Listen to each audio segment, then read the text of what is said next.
amnta erga shahada qabattee assalamu alaykum wa rahmatullahi wa barakatuh jedhee Obolesi isi hijaba isi rafuudun maal hojjetaa jirta maal inni wanati jirtu bezaa kongress injenne bagaggara amnta islaamummaa dhuftee nagaan sinjenne obboleetti kenna qaalif gaarii nama heduu takka ganama le video irraa hojjedhee ture bezaan akkuma isin jedhe amnta muslimaa dhiiraaf utuu hin taane yookiin immoo mallaqaaf utuu hin taane ani gara amnta kana gara jireenya kiyyaatti waan seenuufi amnta muslimaa qabadde Obolesi isi maalif loliif Obolesi isi maalif gara amnta islaamummaa dhufta deemta kan jedhu loleen jechuudha achirratti ammallee mallaqa moo dhiira mallaqa jaalatamoo dubartii irra jaalata jedhanii dhugaa dubbachuudhaaf heduu takka gammadee baga gammadee baay'ee jaalana baay'ee gabanya warroonni bezaa jaalata like share subscribe godha amnta islaamummaa kabajaan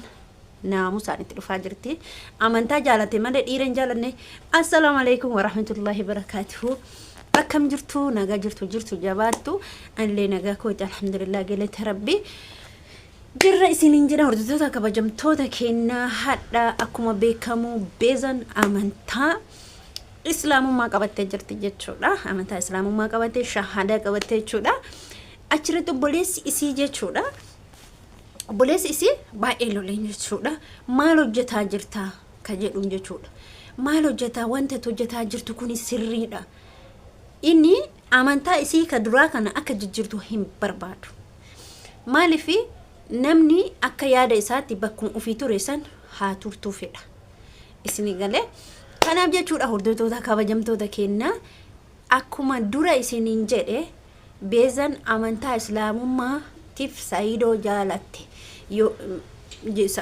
mallaqaaf jaalatte malee amantaan jaalanni jennaa jechaa turre garuu bezaan nama akkasiiti miti nama amnta islaamummaa kana jaalatee gara islaamummaa dhufu malee nama mallaqa jaalate yookiin saayidoo jaalate yookiin dhiira biraa jaalate dhiira kiristaanaa dhabeeti miti dhuguma just isin jechuudha wanni isii fide islaamummaa jaalatuutu isii fide hedduu islaamummaa bakka waan qabduuf namni gaafa waggaa 18 ol tare obboleessa dhiisati abbaa dhiisati haadha dhiisa nama biraatu dhiisa ollaa fira dhiisati eenyumtu amantaa feete qabachuu mirga qabda dhugaa isinin jedha ijoolleen amantaa muslimaa pheenxee kataan hin jiranne ijoolleen amantaa ortodoksii pheenxee kataan hin jiranne muslimas akkasumatti ta'a jechuudha kuni waggaa 18 oli mataa keetti murteessa malee maatiin si murteessisu ajaja sammuu keetiitiin waggaa 18 ol ati nama baratee biyya bulchuu danda'u nama bulchuu danda'u nama fuudhee yookiin heerumee bultii jaalatuu danda'u ajaja namaa odoon taane ajaja keetiin baatee galta waan mataan kee dalagisiin jedhe jechuudha ebaloo akkana ta'e yoo siin jedhe hin gootu otomaatiin tokko si ajaje hin ajajamtu maaliif ree waggaa 18 ol dabartee jechuudha bezaanillee amma gara jireenya kiyyaatitti seenaa amantaan kun naa ta'ee jira yaada jedhu kaaftee gara amantaa islaamummaa dhufte assalamu alaykum wa rahmatullahi wa barakatuh wa alaykum salaam wa rahmatullahi wa barakatuh irraa jenne bar ya salaam waan namatti tolu bar waan nama gammachiisu bar waan nama gammachiisu keessa intalli kuni sa'aatii kanarraa qabee jajjabeeffamuu qabdi dhiiraaf hin dhufne immoo confidence isii qabattee qimtee gara islaamummaa dhufuun isii maanni ufitti amantee amantaa kana na baasa jettee tani achirratti Obolesi gaafii dhiyeessiteef dhiira mallaqa jaalatamoo dubartiin mallaqa jaalataadha gaafa gullaallee akkuma jennu san gullaallee rarree callaa girdi addaan baafna jenne namni lafa kana irratti mallaqa jibbu gonkumaa hin jiru anas dabalate sis dabalate uto miliyoona tokko yookiin biliyoona tokko sii kennina jedhanii namni kisee amaa yookiin nasbee namaatu gaafa baase jedha nama biin baasuu danda'a garuu namni rabbiin fiisitti amanu mallaqa dalagatee fidu lubbuu namaan baasu ani akka yaada kiyyaatti lachuu hin jaalatan atillee ni jaalatta dhiirillee ni jaallata shamarranis mallaqa ni jaalatti eenyumtuun jibbu maaliif erga mallaqa jibbine maaliif umriin keenya biyya arabaatti dhuma maaliif dalagoon taane fakeennaaf dalaguu humni keenya dalaguu hin dandeenye ijoollee waggaa 15 deemaa jira yeroo ammaa kana. Maaliif nuti gaara buunee laga buunee baddaa buunee maal jennee maaliif ree mallaqaafi. Fakkeenyaaf tiktookii kana fudhaa. Maaliif haasa'an taane jechan taane dubbanna. Galii maan saniitirraa argannee namni yoo si arrabsitu nama san arrabsite. Namni yoo jecha badaa sin jedhu jecha badaa san deebiftee yookiin arrabsitee bakka hin jiraa miti. Hunda namni maaliif yeroo gara miidiyaatti dhufu erga galii tokko arganne maaliif arrabsama koomantiidhaan. Maaliif dubartiin takka akka islaamummaa keessatti gabbaatee miidiyaa irratti hin dubbattu. Maaltu kana isii godha. Maaltu tiktook irraa isii dubbisa. Maaltu yuutuub irraa isii dubbisa. Mallaqa. Namni gaafa mallaqa tokko hin finne gaaf galii tokko hin arganne eessumarraayyuu bayee afaan hin banu. Warri tiktookii isaaniitirraa galii argatu. Warri feesbuukaa feesbuuk isaaniitirraa galii argatu. An akka mataa kiyyaatti walumaa galatti nuti lachinu dhiirrillee dubartiillee mallaqa hin jaalatu. Waliigallaa? Eeyyee waliigalla. An beeka akka waliigalla. Anis hin jibbu atis hin jibbitu. Sababni isaa maaliif ree? Namni mallaqa kana yeroo amma duraan nuti waa'ee mallaqaa meena obboleeyyan kiyyamee dhugaa dubbanne.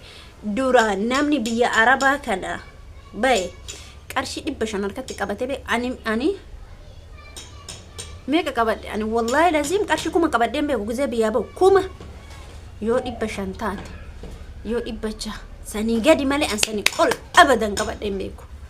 Qarshii guddaa qabadheen beeku hin sobu. Sanii gadi qabadha gizee duraanii. Maaliif ree nuti maatii jalatti bullaa miti. Sanuu gizee birraa gizee waa gurgurannu gizee uffata bitanna jennu gizee bakka hin jiraa miti. Qucee midhaanii harree gurgurannu san gizee sani waa arganna nuti. Gizee san waa gurguranna. Gizee san birri harkatti arganna malee yoo kaan jechuudha birri harkatti hin argannu hin sobu. Warri argattan yoo warri qabaattan jiraate ani gizee 2005 2006 2007 warri mallasani as warri argatu warri amma kan warri amma uffanni isaan bitanuyyuu uffata 5,000 uffata 6,000 uffata 1,000 caammaa warri ammaati. Walumaa galatti waa'ee bezaa irratti kakkaafne gaafii isiin deebifte irratti akka anatti fakkaatetti namni kamuu mallaqa hin jaalata. Kanaaf kaasee jechuudha waa'ee gaaficha sanii. Obolesi isii suni loluun isaa maal hojjetta maal gootachuun isaa sirri. Obolesa ofii nama jaalataa nama kabaja. Obolesa jechuun haadhaaf abbaan addaan hin jiru. Akka obboleettiin isaa suni bakka badaa seentuun barbaadu waa'ee obboleessaa waggaa dubbifnu taate. Garuu mucaan kuni bezaan maaliif gana kana deemta yaada jechuu qabaachuu danda'a. Hin qabaa mitiire? Inni akka isa itti fakkaatutti karaan isiin deemtu kun karaa sirrii miti. Amantaa keenya kanatu sirriidha. Amantaa keenya kanatti dhaabbadhu. Amantaa biraa keessa seenin jedhe shaarbii isirraa bute. Bezaarraa shaarbii bute. Sababa buteef isinuun beeytanii akka isiin amantaa islaamummaan qabanne irraa bute garuu isiin of nama of danda'ee ani amma jireenya kee oofachuu barbaada waan jetteefi amma bakka kanatti wal qaban jechuudha. Asin dura bezaa irrattis gaafii hedduutu kaase. Obolesi isii bilbilee viidiyoo isii kadhaa geeffatan ta'e gaafii hedduu kaasee jira jechuudha. Maaliif kaasee bezaa karaan ati waan ati hojjetaa jirtu kun sirrii miti dhaabbadhu jechaanii ture. Bezaan baay'ee miira keessa galte sababa isiin piraankii saayidoo minaamina gooteen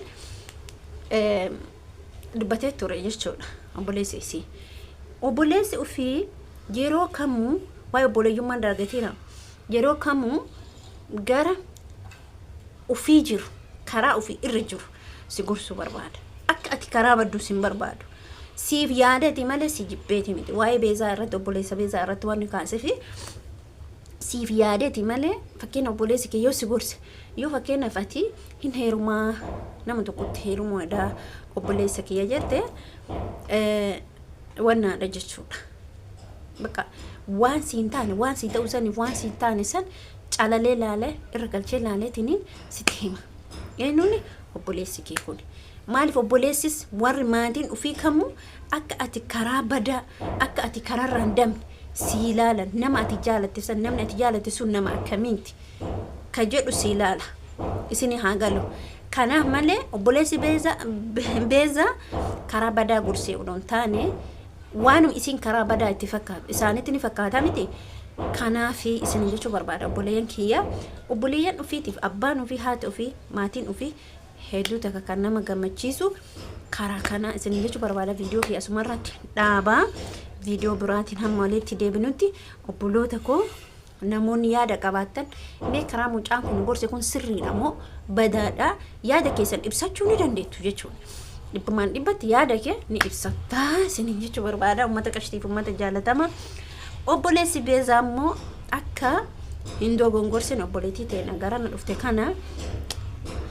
irra dhaabbadhu jennaan maaliif tasa namni waa argaa tasa malee yaadeetiin waa dargu nagaatti